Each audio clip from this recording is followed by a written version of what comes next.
মসজিদের টাকা আত্মসাতের চেষ্টা, বাগেরহাটে ইমামকে মারধরকারীদের শাস্তির দাবি। তারা বঙ্গবন্ধু জিয়াকে মানেন না, এটা ভালো কথা নয়, বললেন কাদের সিদ্দিকী। সাভারে চলন্ত বাসে ফের ডাকাতি, স্বর্ণালঙ্কার সহ মালামাল লুটপাট।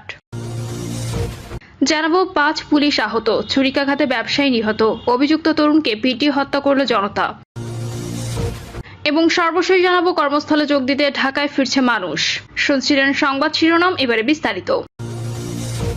মসজিদের টাকা আত্মসাতের চেষ্টা, বাগেরহাটে ইমামকে মারধরকারীদের শাস্তির দাবি। বাগেরহাট সদর উপজেলার মির্জাপুর আদর্শ গ্রাম জামে মসজিদের টাকা আত্মসাতের উদ্দেশ্যে মসজিদের ইমাম মাওলানা আবু বকর সিদ্দিকী সহ 8 জনকে মারধরকারী বিএনপি নেতা আমজাদ শেখ ও তার লোকদের শাস্তির দাবিতে মানববন্ধন করেছে স্থানীয় বাসিন্দারা।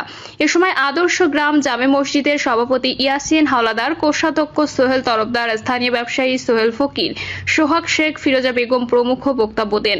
বক্তারা বলেন, মসজিদের ব্যাংক হিসেবে থাকা 4,08,000 টাকা আত্মসাতের জন্য স্থানীয় বিএনপি নেতা আমজাদ শেখের নেতৃত্বে মসজিদের ইমাম, সভাপতি ও কোষাধ্যক্ষকে চাপ প্রয়োগ করা হয়। তারা যখন টাকা দিতে অস্বীকৃতি জানায়, তখন আমজাদ, হুমায়ুন, রফিক, শিপন সহ 15 থেকে 20 জন ইমামকে মারধর করেন।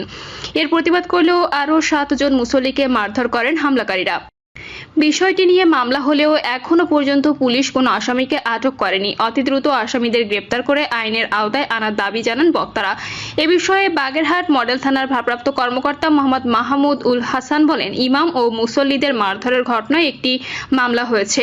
আমরা আসামিদের গ্রেপ্তারের চেষ্টা করছি। ঘটনার পর থেকে আসামিরা পলাতক রয়েছেন। আশা করি দ্রুত সময়ের মধ্যে আসামিদের গ্রেপ্তার করা সম্ভব হবে। তারা বঙ্গবন্ধু জিয়াকে মানেন না, এটা ভালো কথা নয়, বললেন কাদের সিদ্দিকী। কৃষক শ্রমিক জনতা লীগের সভাপতি বঙ্গবীর কাদের সিদ্দিকী বলেছেন, 5ই আগস্ট হাসিনা সরকারের পতন হয়েছে। কেউ কেউ মনে করে এটা স্বাধীনতার পতন না, কোনো মতেই না। আজ যে নেতারা একটা বিপ্লব ঘটিয়েছে, আমি তাদের এই বিপ্লবকে সাধুবাদ জানাই এবং তারা যদি ঠিকভাবে চলতে পারতেন তাহলে বহু বছর মানুষ তাদের স্মরণে রাখত। কিন্তু তারা স্বাধীনতাকে প্রশ্নবিদ্ধ করে ফেলেছেন। তারা বঙ্গবন্ধুকে মানেন না, তারা জিয়াউর রহমানকে মানেন না, তারা আমাদের কাউকেই মানেন না, এটা ভালো কথা নয়। এ সময় তিনি বলেন, আল্লাহ আমাদের জয় দিয়েছিলেন, বাংলাদেশ স্বাধীন হয়েছিল। আজকে এত দালান কোঠা, ঘরবাড়ি, রাস্তাঘাট বাংলাদেশ স্বাধীন না হলে কিছুই হতো না। আজ বড় দুর্ভাগ্যের বিষয়, এই স্বাধীনতাকে অনেকে মনে করতে চায় না। কাদের সিদ্দিকী আরো বলেন, প্রতিহিংসার জন্য নয়, আমি রাজনীতি করি মানুষকে পাহারা দেওয়ার জন্য, দুঃখী মানুষের পাশে দাঁড়ানোর জন্য। আজ থেকে আমাদের সক্রিয় রাজনীতি করা দরকার। গত 26শে মার্চ জাতীয় স্মৃতিসৌধ জয় বাংলা স্লোগান দেওয়ার জন্য কয়েকজনকে গ্রেপ্তার করা হয়েছে। আমি এর নিন্দা জানাই। স্বাধীন বাংলাদেশে জয় বাংলা ছিল মুক্তিযুদ্ধের স্লোগান। এটা কোনো দলের নয়, ব্যক্তির নয়, কোনো গোষ্ঠীর নয়, এটা মুক্তিযুদ্ধের স্লোগান, স্বাধীনতার স্লোগান। যতদিন বাংলাদেশ থাকবে ততদিন জয় বাংলা থাকবে। আমি গত 25 বছর একবারের জন্য জয় বাংলা বলিনি। তিনি বলেন, আজ মা এবং বাবার কবরে শপথ করে গেলাম, আজ থেকে আমি জয় বাংলা বলবো। স্বাধীনতাকামী মানুষের, বাংলাদেশের মানুষের স্লোগান হবে জয় বাংলা। সাভারে চলন্ত বাসে ফের ডাকাতি, স্বর্ণালঙ্কার সহ মালামাল লুটপাট। সাভারে ঢাকা আরিচা মহাসড়কে আবারও চলন্ত বাসে যাত্রীদের দেশীয় অস্ত্রের মুখে জিম্মি করে ডাকাতির ঘটনা ঘটেছে। এ সময় অস্ত্রধারীরা যাত্রীদের সঙ্গে থাকা স্বর্ণালঙ্কার, নগদ টাকা ও মূল্যবান মালামাল লুট করে নেয়। ঘটনার সঙ্গে জড়িত সন্দেহে বাসটির চালক ও হেলপারকে জিজ্ঞাসাবাদের জন্য সাভার মডেল থানা হেফাজতে নেওয়া হয়েছে। শুক্রবার বিকেলে ঢাকা আরিচা মহাসড়কের রাজফুলবাড়িয়া নামক স্থানে ইতিহাস পরিবহনের একটি বাসে ঘটনা ঘটে। আটকরা হলেন বাসের চালক রজব আলী ও হেলপার এমদাদুল হক। অভিযোগ সূত্রে জানা যায়, ইতিহাস পরিবহনের বাসটি বিকেলে ঢাকা আরিচা মহাসড়কের কর্ণপাড়া ব্রিজের সামনে এলে বাসে যাত্রী বেশে থাকা ডাকাত দলের সদস্যরা দেশীয় অস্ত্রের মুখে যাত্রীদের জিম্মি করে। এ সময় যাত্রীদের সঙ্গে থাকা নগদ টাকা, মোবাইল ফোন, স্বর্ণালঙ্কার সহ আরও মূল্যবান জিনিসপত্র ছিনিয়ে নেয়। পরে ডাকাত সদস্যরা রাজফুলবাড়িয়া এলাকায় বাস থামিয়ে নেমে যায়। বাসটি যাত্রী সুমন সরকার জানান, চন্দ্রা থেকে বাসে উঠি, সাভারে পৌঁছালে ভেতরে থাকা কয়েকজন ব্যক্তি ছুরি হাতে যাত্রীদের জিম্মি করে। আমার কাছে থাকা 35,000 টাকা ছিনিয়ে নিয়েছে। অন্য যাত্রীদের কাছ থেকে স্বর্ণালঙ্কার ও মূল্যবান জিনিসপত্র লুটপাট করেছে ডাকাত সদস্যরা। বাসটির চালক রজব আলী বলেন, বাসে কয়েকজন ডাকাত সদস্য অস্ত্রের মুখে জিম্মি করে যাত্রীদের থেকে মালামাল ও নগদ টাকা লুট করে নেয়। পরে যাত্রীরা গাড়িটিতে ভাঙচুর চালান। আমি ও বাসের সহকারী এমদাদুল সড়কের পাশে লুকিয়ে থাকি। জানতে চাইলে ঢাকা জেলার অতিরিক্ত পুলিশ সুপার শাহিনুর কবির বলেন, অস্ত্রের মুখে জিম্মি করে মালামাল লুটের একটি অভিযোগ পেয়েছি। এ নিয়ে আমরা কাজ শুরু করেছি। আশা করছি দ্রুত জড়িতদের আইনের আওতায় নিয়ে আসতে পারবো। গত 24শে মার্চ রাত 8টার দিকে ঢাকা আরিচা মহাসড়কের একই এলাকায় চলন্ত বাসে যাত্রীদের অস্ত্রের মুখে জিম্মি করে ডাকাতের ঘটনা ঘটে। পরে জড়িত সন্দেহে মানিকগঞ্জগামী শুভযাত্রা পরিবহনের বাসের চালক ও তার হেলপারকে পুলিশের হাতে তুলে দেন যাত্রীরা। এর আগে গত 2 মার্চ সাভারের ব্যাংক টাউন এলাকার সেতু থেকে একটু সামনে ঢাকা আরিচা মহাসড়কে রাজধানী পরিবহনের একটি বাসে যাত্রীদের দেশীয় অস্ত্রের মুখে জিম্মি করে ডাকাতির ঘটনা ঘটে। সে সময় অন্তত 20 থেকে 25 যাত্রীর মোবাইল ফোন ও মানিব্যাগ সহ মূল্যবান জিনিস ছিনিয়ে নেয় ডাকাতরা। 5 পুলিশ আহত, ছুরিকাঘাতে ব্যবসায়ী নিহত, অভিযুক্ত তরুণকে পিটিয়ে হত্যা করল জনতা।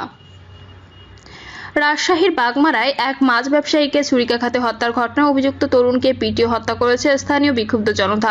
এ সময় পরিস্থিতি নিয়ন্ত্রণ করতে গিয়ে বিক্ষুব্ধ জনতার হামলায় পুলিশের 5 সদস্য আহত হয়েছেন। সন্ধ্যায় উপজেলার রানশিবাজার এলাকায় এই ঘটনা ঘটে। ছুরিকাঘাতে নিহত মাছ ব্যবসায়ীর নাম আব্দুর রাজ্জাক। জনতার পিটুনিতে নিহত তরুণের নাম আমিনুল ইসলাম। তারা দুজনেই বাগমারার সীমান্তবর্তী নওগাঁর আত্রাই উপজেলার গোয়ালবাড়ি গ্রামের বাসিন্দা ছিলেন। আমিনুল মাদকাসক্ত ছিলেন বলে দাবি পুলিশের। পুলিশের স্থানীয় সূত্রে জানা যায়, শুক্রবার বিকেল 4:30টার দিকে রানশিবাজার এলাকায় চায়ের দোকানে বসে চা পান করছিলেন আব্দুর রাজ্জাক। এই সময় সেখানে গিয়ে মাছ বিক্রির টাকা ছিনিয়ে নিতে তার বুকে ছুরিকাঘাত করেন আমিনুল। এতে তিনি মাটিতে লুটিয়ে পড়েন এবং মারা যান। পরে আমিনুল দৌড়ে পালাতে চাইলে বাজারের স্থানীয় লোকজন তাকে ধাওয়া করে ধরে ফেলেন এবং মারধর করে আটকে রাখেন। খবর পেয়ে বাগমারা পুলিশের একটি দল ঘটনাস্থলে পৌঁছে, তবে রাজ্জাকের মৃত্যুর খবরে সন্ধ্যার দিকে আত্রাই এলাকা থেকে বিপুল সংখ্যক লোকজন সেখানে হাজির হন। এরপর পুলিশি বাধা উপেক্ষা করে বিক্ষুব্ধ জনতা আমিনুলকে পিটিয়ে হত্যা করেন। বাগমারা থানার ভারপ্রাপ্ত কর্মকর্তা তৌহিদ ইসলাম জানিয়েছেন, বিকেলে রানশিবাজার এলাকায় মাছ বিক্রির টাকা ছিনিয়ে নিতে রাজ্জাককে ছুরিকাঘাত করে আমিনুল।